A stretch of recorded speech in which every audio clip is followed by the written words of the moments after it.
तो hey guys, welcome back to the channel. आज के इस वीडियो में हम लोग सीखने जा रहे हैं कि ऑफसेट इफेक्ट क्या होता है आफ्टर इफेक्ट्स में और इसे हम कैसे अपने क्लाइंट वर्क, फ्रीलांस प्रोजेक्ट्स में या कभी ऐसी नीड पड़े तो यूज कर सकते हैं और बेहतर विजुअल्स बना सकते हैं। तो सबसे पहले देख लेते हैं स्क्रीन की तरफ। यहाँ पर हमारे पास एक गूगल का लोगो ले रखा है और एक बैकग्राउंड है। यहाँ पर इफेक्ट्स और प्रीसेट में आके हम टाइप करेंगे ऑफसेट और ये डिस्टॉर्ट के नीचे हमें ऑफसेट का ऑप्शन मिल जाएगा। इस चीज को ड्रैग करके हम अपने लोगों के ऊपर लगा देते हैं और यहाँ पर हमें कुछ ऑप्शंस और पैरामीटर्स मिल गए हैं जिनको चेंज करके हम इस ऑफसेट इफेक्ट का इस्तेमाल कर लेते हैं। बट बिफोर दैट हम ये भी समझ लेते हैं कि ऑफसेट क्या होता है। जैसे रीसेट होता है ना, रीसेट का मतलब होता है जहां से शुरू किया था वहां पर वापस आ गए एक स्टेट में। फोन रीसेट करते हैं मतलब जब आपने नया फोन खरीदा था तो उस स्टेट में जैसा फोन था वैसे ही वापस उस स्टेट में आ जाए। वैसे ही ऑफसेट का मतलब ये होता है कि अगर कोई चीज अपने ओरिजिनल पोजीशन पे है तो उसे अपने ओरिजिनल पोजीशन से दूसरी पोजीशन पर मूव कराना।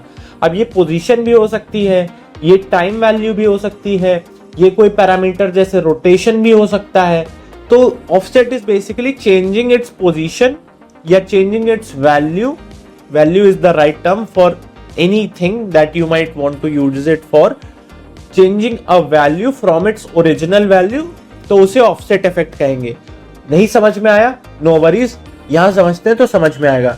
अब जैसे बेसिकली यहां पर दिया हुआ है कि इस जो गूगल लोगो है इसका सेंटर है यहां पर इस पर्टिकुलर पोजीशन पे। जैसे आप ये देख सकते हो ना, ये जो चीज दिख रही है ये इसका सेंटर है। अब अगर हमें इसे अपने सेंटर से मूव कराना है पोजीशन वाइज तो हम ये ऑफसेट इफेक्ट को यूज करेंगे।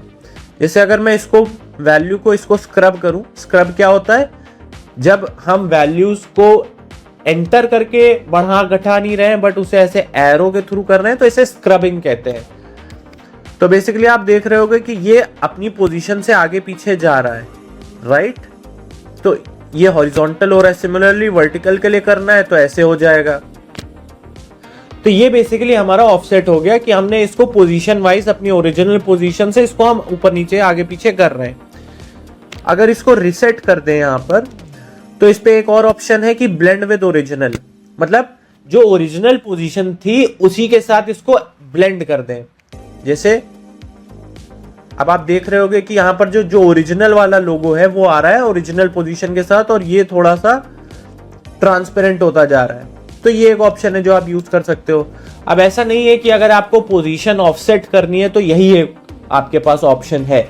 एक ऑल्टरनेट वे इसी चीज को करने का ये हो सकता है कि लेट से रीसेट कर दिया, ये इफेक्ट डिलीट कर दिया। अब हम पोजीशन पे आए, मान के चलिए आपकी पोजीशन ओरिजिनल ये है तो आपने ये एंटर कर दी एंड देन आपने लेट से पोजीशन यहां पर थोड़ी आगे बढ़ा दी। अब ये एनिमेट हो गया है। बट जैसे इसको अगर प्ले आउट हम करते हैं तो ये एक जगह से दूसरी जगह जा रहा है। बट हमें चाहिए कि ठीक है, हमें इस एनिमेशन को ऑफसेट करना है, मतलब जहां पर ये खत्म हो रहा है वहीं से कंटिन्यू हो जाए। अब नॉर्मल बंदा क्या करेगा, ऑल्ट प्लस ये करेगा and then he will print या टाइप। ये एक्सप्रेशन है बेसिकली, यानी एक कोड के थ्रू हम एनिमेशन को चला रहे हैं। अगर वो लूप आउट कर देता है तो क्या होगा, एनिमेशन प्ले होगा और वो ओरिजिनल पोजीशन से ही होगा। मतलब जब इसका एंड हो जाता है तो ये रीसेट हो जाता है एनिमेशन। बट हमें तो इसको ऑफसेट कराना है तो आप यहां पर लिख दोगे ऑफसेट, ये भी सेम चीज मतलब है। अब जैसे अगर आप प्ले आउट कराओगे तो ये एनिमेशन वही हो रहा है बट जब ये खत्म होता है तो उसके बाद वहीं से एनिमेशन ऑफसेट होता जाता है, मतलब उतनी पोजीशन आगे हो जाती है। सिमिलरली ये ऑफसेट का जो वर्ड है, कीवर्ड है, ये आपको अलग अलग लेट से हमने मोशन टाइल पढ़ा था तो अलग अलग इफेक्ट्स जो और भी आप इसके ऊपर लगाओगे उनके अंदर भी मिलेगा। अगर हम इस सबको डिलीट कर दें और इसको भी हटा दें, सॉरी मैंने पोजीशन डिलीट कर दी, इसका एक्सप्रेशन हटा दें लेट से, यहां पर भी आप देख रहे हो यहां पर अब एग्जैक्ट नेम नहीं है, टाइल सेंटर करके लिखा हुआ है बट ये भी सेम ही काम कर रहा है। अगर आप देखो तो ये भी वही ऑफसेट का काम कर रहा है। तो कहीं भी जगह अगर आप सेंटर चेंज कर रहे हो या लेट से अगर आप कोई और इफेक्ट देखोगे, मैं इफेक्ट नहीं समझाऊंगा बट लेट से वो वर्ड दिखाना चाह रहा हूं कि लेट से ये दिया हुआ है टर्बुलेंट डिस्प्लेस, यहां पर भी एक ऑफसेट है। तो यहां पर आप टर्बुलेंट डिस्प्लेस में जो टर्बुलेंस पैरामीटर होगा इसका, उसको ऑफसेट कर रहे हो, उसका सेंटर बेसिकली आगे पीछे हो रहा है। अब टर्बुलेंट डिस्प्लेस क्या होता है ये हम नेक्स्ट वीडियो में कवर करेंगे किसी में, बट आप देख सकते हो कि यहाँ पर एक सेंटर है, ये जो सेंटर है इसको ऑब्जर्व करना, ये मूव हो रहा है, तो बेसिकली उसके हिसाब से इसका जो टर्बुलेंट डिस्प्लेसमेंट वैल्यू है वो चेंज हो रही है। तो ये था हमारा ऑफसेट, और इसको लेके आप बहुत सारे बैकग्राउंड्स भी बना सकते हो। लेट्स से अगर मैं इसी के ऊपर मोशन टाइल लगा दूं जो हमने पिछले वीडियो में समझा था, एंड लेट्स से मैं इसके चलते कुछ पैटर्न सा बनाने की कोशिश करूं, जस्ट इन केस अगर if you have not seen कि क्या हो रहा है, नहीं समझ में आ रहा है, तो you can go and check out ये वाला मोशन टाइल का वीडियो।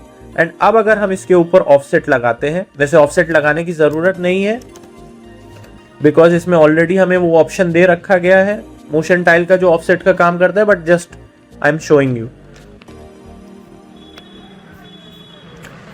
यहां से हमने इसकी वैल्यू लेट से ये ओरिजिनल वैल्यू रखते हैं और थोड़ी देर बाद इसकी वैल्यू हम चेंज कर देते हैं कि ये मूव हो जाए आगे।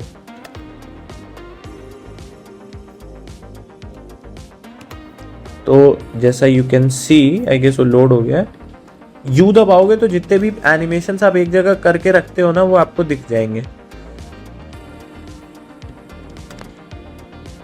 यू कैन सी कि ये मूव हो रहा है धीरे धीरे, थोड़ा स्लो हुआ, अब सही से होगा। तो ये मूव हो रहा है। अगर ये सेम चीज मैं यहां से ऑफसेट डिलीट कर दूं और यहां पर टाइल सेंटर पे करूं तो भी सेम चीज होगी। अब इसका ये मतलब नहीं है कि ये दोनों सेम इफेक्ट्स हैं, बट हाँ काम सेम ही हो रहा है कि वैल्यूज को ऑफसेट किया जा रहा है। तो ऐसे करके you can use offset and create ऐसे लूपिंग से बैकग्राउंड आप बना सकते हो। अगर इस पे हम यू प्रेस करें, यहाँ ऑल्ट लगाएं और लूप आउट करके इसे ऑफसेट कर दें, मतलब कि अब ये एनिमेशन भी ऑफसेट हो, मतलब जहां खत्म हो रहा है वहां से फिर से आगे से चालू हो जाए और इनडेफिनिट सा चलता रहे।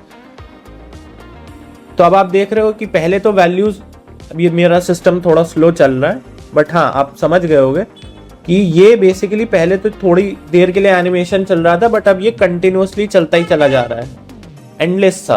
तो ऐसे करके आप कुछ पीछे बैकग्राउंड में ऐसे लूपिंग टेक्सचर या ग्रंज इफेक्ट्स, ग्रंज टेक्सचर्स को इस्तेमाल करके ऐसे बैकग्राउंड्स बना सकते हो। And this was offset, basically बहुत सिंपल सा था समझने में। And I will see you guys in the next one. तब तक in case you want any other effect of After Effects to cover, let me know in the comments and I'll make a video for that.